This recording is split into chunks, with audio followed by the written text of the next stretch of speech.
এ যেন বাপকা বেটা।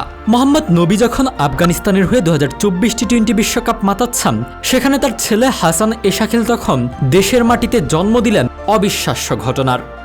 ঘরোয়া টি-20 টুর্নামেন্টে মাত্র 51 বলে 156 রানের অতিমানবীয় এক ইনিংস খেলেছেন এই ক্রিকেটার। মেরেছেন গুনে গুনে 19টি ছয়। এমন বিধ্বংসী ব্যাটিং তাকে নতুন করে চিনিয়েছে ক্রিকেট বিশ্বের কাছে। নিজ দেশের ঘরোয়া টি-20 ক্রিকেট আসর কাবুল প্রিমিয়ার লিগ বা কেপিএল এ মুখোমুখি হয়েছিল স্পিনগার ওয়ারিয়র্স এবং শাহিন হান্টার্স। স্পিনগার ওয়ারিয়র্সে খেলেন নবীর ছেলে এশাকিল। প্রথমে ব্যাট করতে নেমে আক্রমণাত্মক ব্যাটিং করতে থাকে এশাকিলের বিপক্ষ দল শাহিন হান্টার্স। শেষ পর্যন্ত ইজাজ আহমেদের ক্যামিওতে 209 রানের বিশাল সংগ্রহ স্কোরবোর্ডে জমা করে শাহিন হান্টার্স। কিন্তু 200 রানের টার্গেট যেন বেশ কমই মনে হচ্ছিল মোহাম্মদ নবীর ছেলে এশাকিলের সামনে। প্রথম ওভার থেকে ব্যাটিং তাণ্ডব চালাতে শুরু করেন এশাকিল। প্রথম ওভারে এশাকিল মারেন 3টি 4 ও 1টি 6। এভাবেই টানা 2 ওভারে বোলারদের নাকের পানি চোখের পানি এক করে মাত্র 15 বলেই করেন হাফ সেঞ্চুরি। হাফ সেঞ্চুরির পর আরও ভয়ঙ্কর হয়ে ওঠেন এশাকিল। পাওয়ার প্লে শেষে তার নামের পাশে ছিল 29 বলে 99 রান, স্ট্রাইক রেটে 330-এরও বেশি। অথচ অন্য প্রান্তে জালাত আলী তখন কেবল 10 রান করেছিলেন 7 বলে। 12তম ওভারে এসে শেষমেশ আউট হন এই তরুণ। ততক্ষণে অবশ্য 19টি ছক্কার মারে 45 বলেই 150 রানের মাইলফলক স্পর্শ করে ফেলেছেন নবীর ছেলে।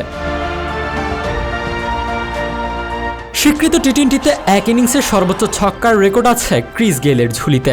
2018 সালে বিপিএল এ রংপুর রাইডার্সের হয়ে 146 রানের ইনিংস খেলার পথে 18 বার বলকে উড়িয়ে মাঠের বাইরে ফেলেছিলেন গেইল। হাঁকিয়েছিলেন 18টি ছক্কা এবং এশাকিল হাঁকিয়েছেন তার চেয়ে একটা বেশি, মোট 19টি ছক্কা। আফগান টি-20 ঘরোয়া লিগ কেপিএল এর টি-20 স্ট্যাটাস নেই আইসিসিতে, যার কারণে এই লিগটি লিস্টে মর্যাদা পায়নি এখনো। সেক্ষেত্রে কেপিএল আইসিসির আনঅফিসিয়াল টুর্নামেন্ট বলে স্বীকৃত।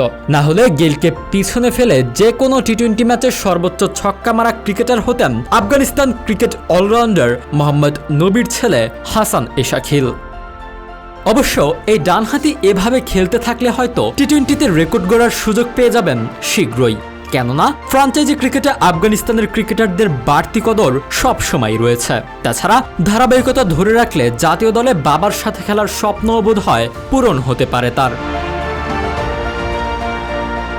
এর আগে ঘরোয়া ক্রিকেটে বাবা ছেলের একসাথে ব্যাটিং করার দৃশ্য দেখা গেছে ওয়েস্ট ইন্ডিজের ঘরোয়া ক্রিকেটে।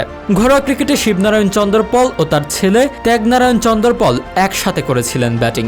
হাসান এশাকিল যেভাবে এগোচ্ছেন, ক্রিকেট বিশ্বে আন্তর্জাতিক ক্রিকেটে হয়তো বাবা ছেলের জুটি একসাথে দেখতে পারবে ক্রিকেট বিশ্ব।